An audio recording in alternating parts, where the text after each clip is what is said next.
주시면 감사하겠습니다. 앞뒤 좌우로 한번 인사하실까요? 오늘도 행복한 예배 됩시다. 감사합니다. 여러분, 어려서부터 글쓰기를 참 좋아하던 여인이 한 명 있었습니다. 불문학을 전공했고요. 대학을 졸업한 이후는 한 기업의 비서로 취직을 합니다. 항상 뭔가를 끈적거리고 공상을 하는 버릇이 있었어요. 그런데 안타깝게 이 버릇 때문에 회사에서 집중을 못한다고 하여 해고를 당합니다. 포르투갈로 건너가 영어 교사가 되고요. 거기서 한 남자를 만나서 결혼을 합니다. 근데 안타깝게 이 남자가 폭력성을 가지고 있었어요. 그래서 13개월 만에 이혼을 합니다. 딸아이와 고국인 영국으로 돌아가죠. 그리고 정부의 보조금으로 연명을 하게 됩니다. 시간이 흘러도 여인의 생활은 나아지지 않아요. 그녀는 실패를 거듭하니까 자살의 생각까지 마음속에 가지게 됩니다. 죽으면 이 추락의 끝을 벗어날 수 있을까라고 고민에 빠지게 되죠. 결국 그녀는 정신과를 찾아가게 되고 정신과 병원에서 심각한 우울증 진단을 받게 됩니다. 상담을 하던 중 의사가 던진 한마디의 충고가 그녀의 가슴에 꽂힙니다. 하고 싶은 일을 그냥 하면서 사십시오. 이 한마디가 그녀의 마음에 깊이 다가옵니다. 방 한 구석에 처박아 놓았던 구식 타자기에 먼지를 틀고 자기가 진짜 하고 싶은 일, 어렸을 때도 좋아했던 글쓰기를 시작합니다. 글이 잘 쓰지 않을 때는 공동묘조를 찾아가서 영감을 얻기도 해요. 그렇게 시작했던 이 그녀의 글쓰기가요, 어느 날 기적 같은 삶으로 바뀌게 됩니다.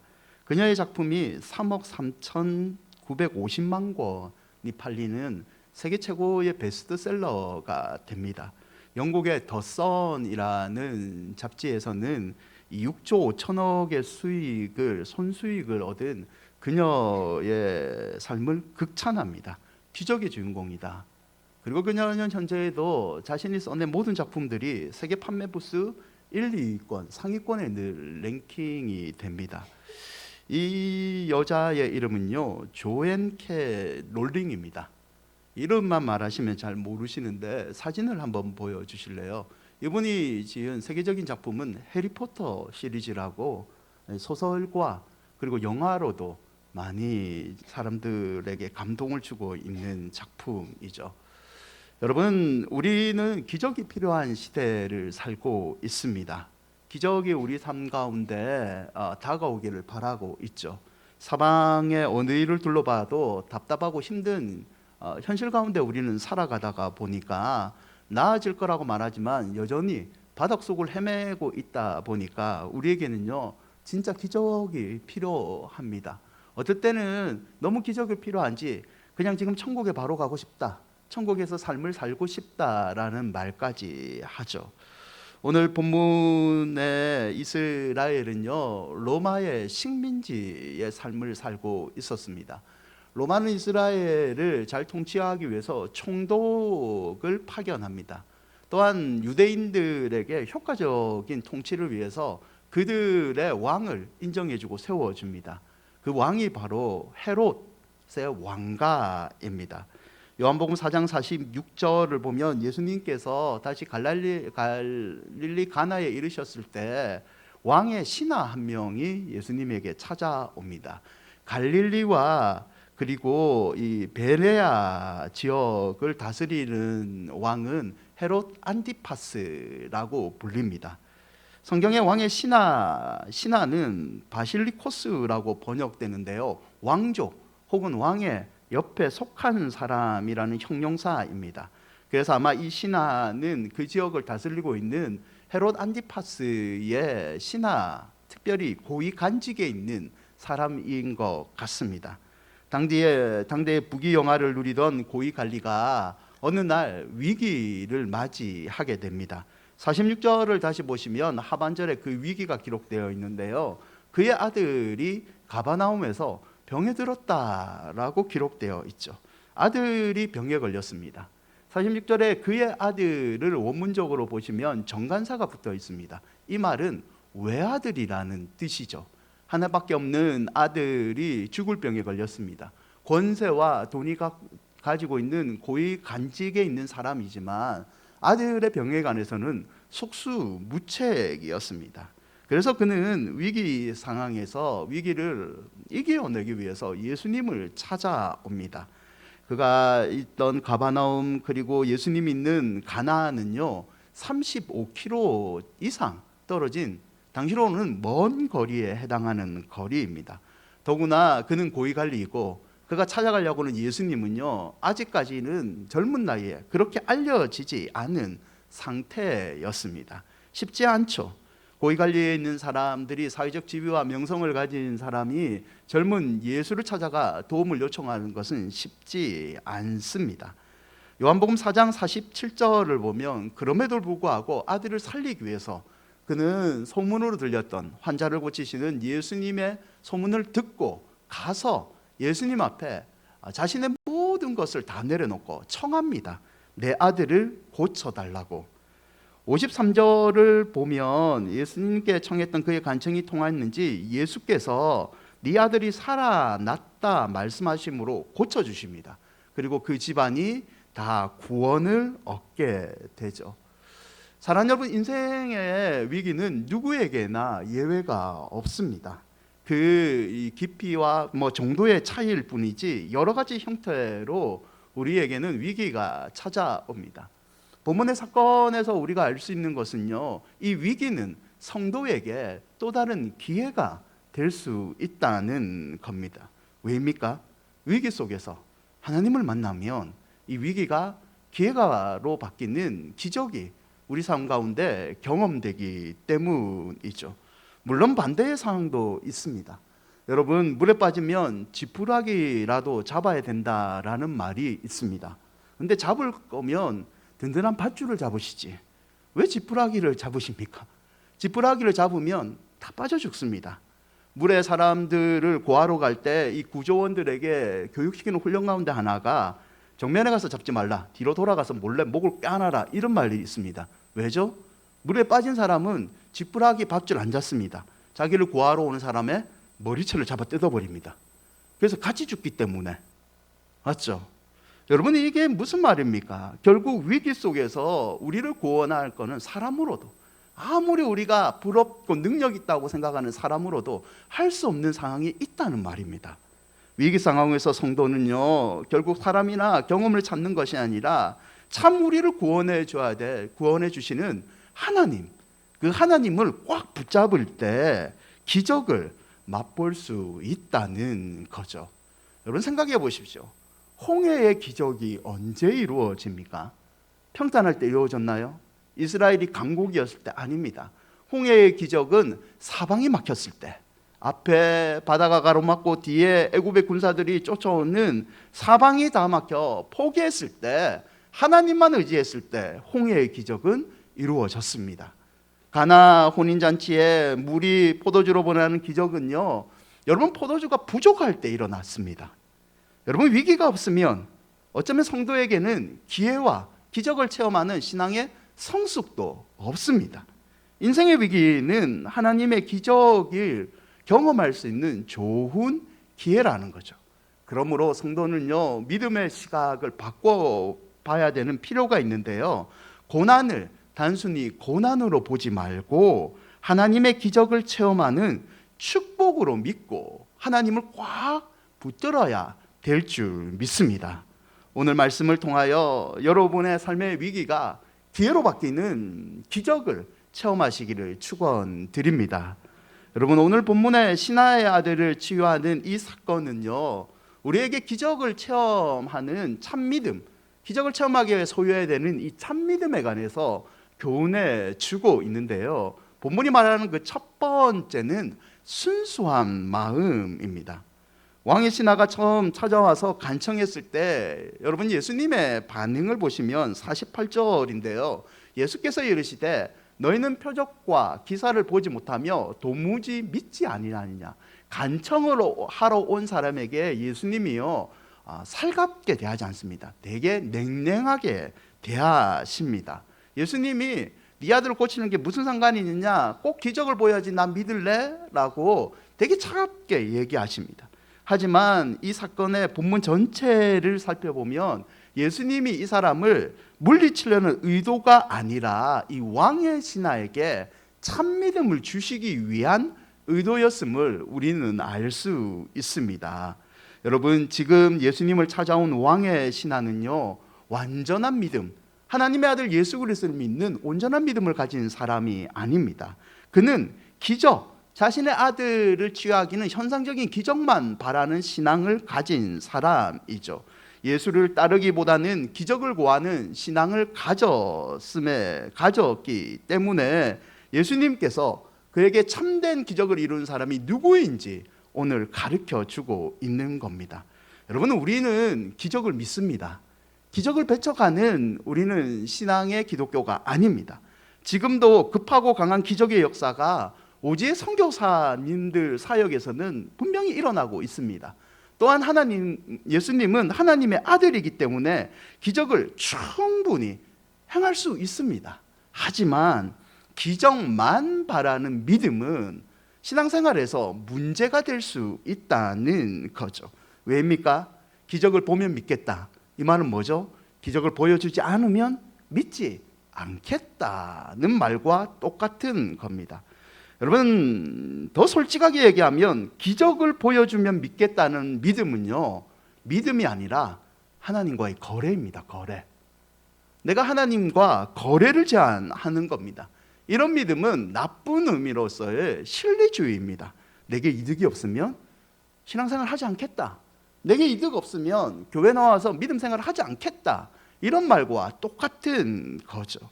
마태복음 12장 38절과 39절에 서기관과 바리새인들이 예수님께 표적, 기적을 보여달라 하니까 예수께서 강하게 얘기하십니다. 대답하여 이르시되 악하고 음란한 세대가 표적을 구하나 너희들은 기적만 바라는 믿음을 내게 요구하느냐, 내게 진리를 따르느냐, 내게 거래를 하느냐, 그러면 너희는 악하고 음란한 세대이다. 믿음이 없다.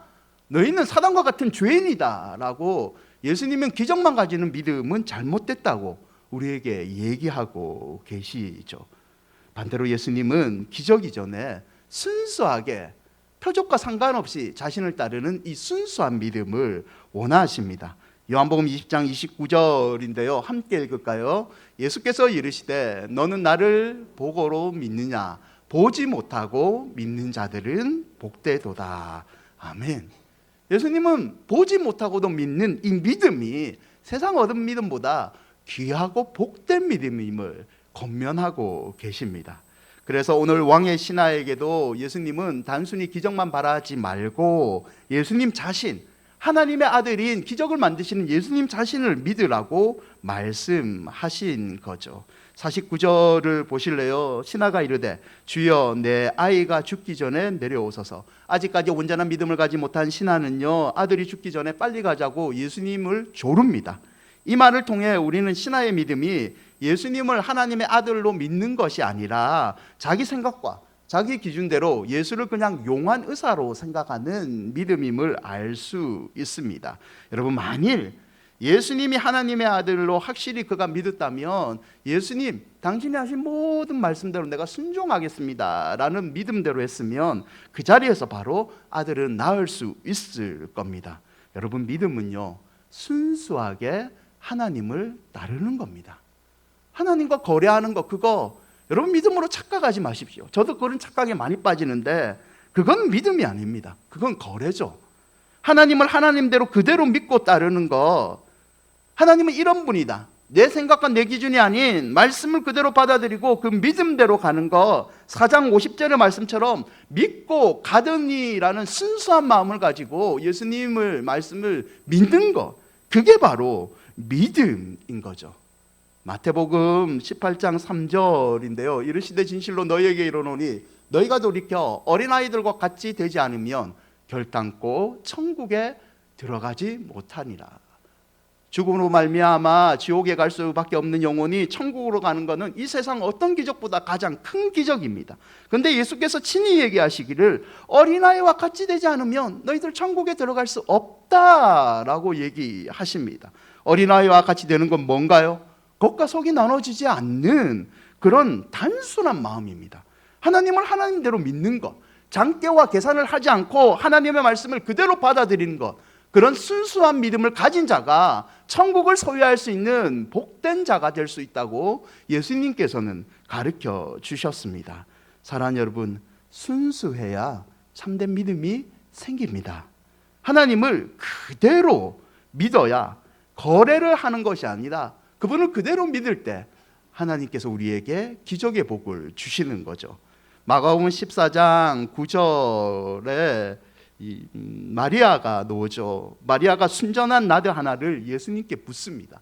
나드는 언젠가 설명드렸듯이 인도산 귀한 향유예요. 가룟유다가 계산을 했을 때 300데나리온, 현재 시세로 대략 3천에서 4천만 원 정도의 가격입니다. 자신의 모든 것을 마리아가 예수님께 드립니다. 붓습니다.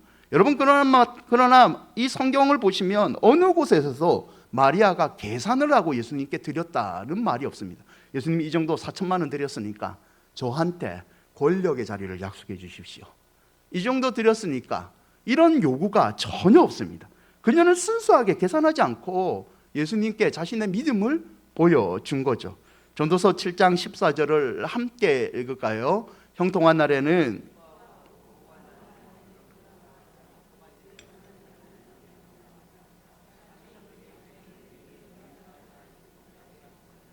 전도자는요, 단순한 믿음을 우리에게 소개합니다. 형통한 날에는 너희들 기뻐하면서 겸손해라.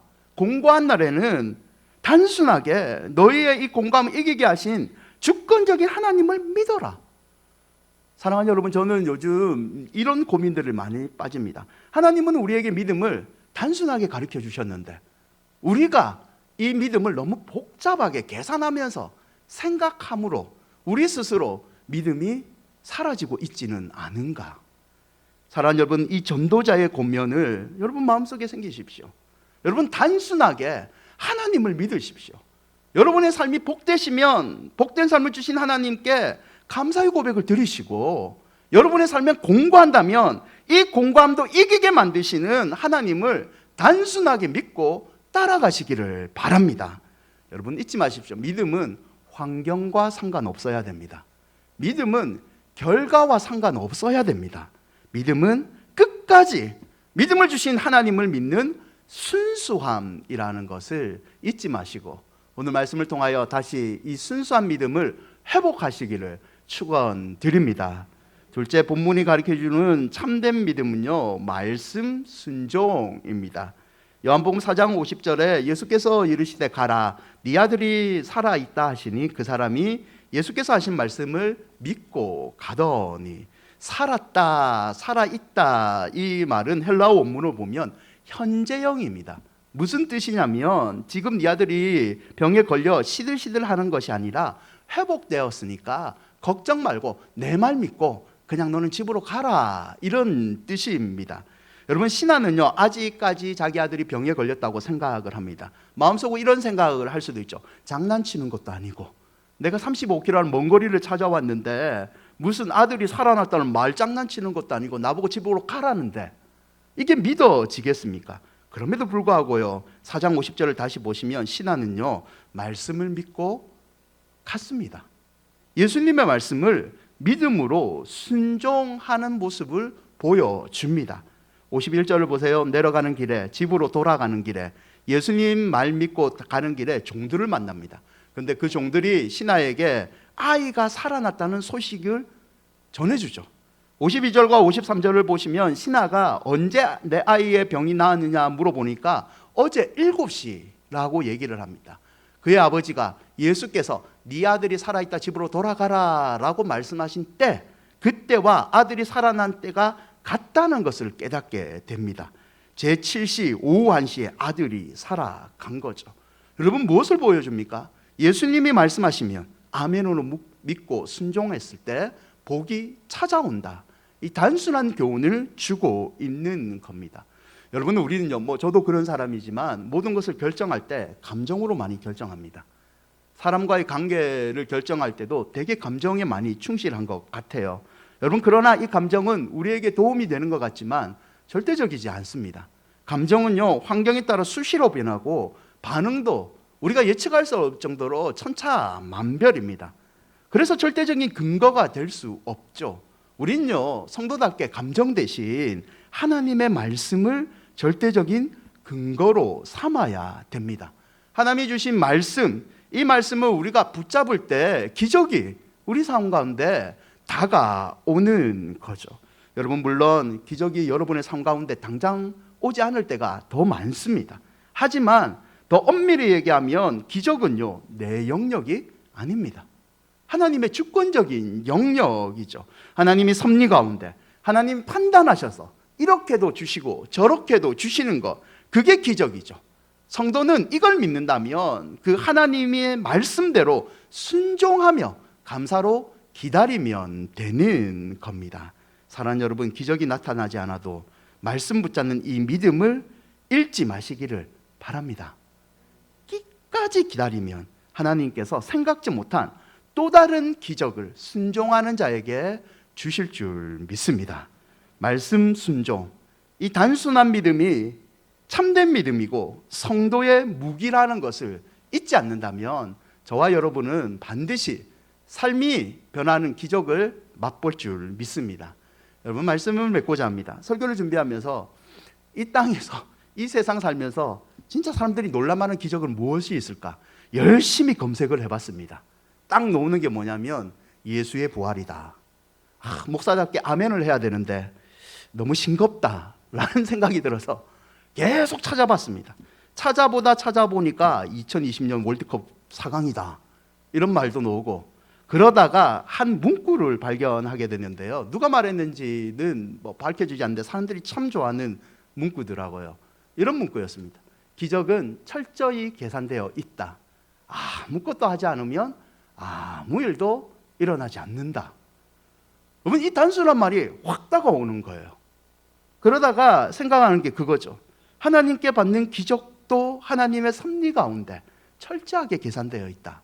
우리가 하나님 앞에서 아무 행동도 하지 않으면 아무 기적도 일어나지 않는다. 여러분, 단순합니다. 기적의 체험을 하고 싶으면 하나님 앞에 믿음을 보이십시오. 예배를 사모하시든지 기도를 들으시든지 말씀을 붙잡으시든지 아무 일도 하지 않으면 아무 일도 일어나지 않습니다. 에베소서 3장 19절과 21절인데요, 함께 한번 읽어볼까요? 그 너비와 길이와 높이와 깊이가 어떠함을 깨달아 하나님의 모든 충만하신 것으로 너희에게 충만하게 하시기를 구하노라. 우리 가운데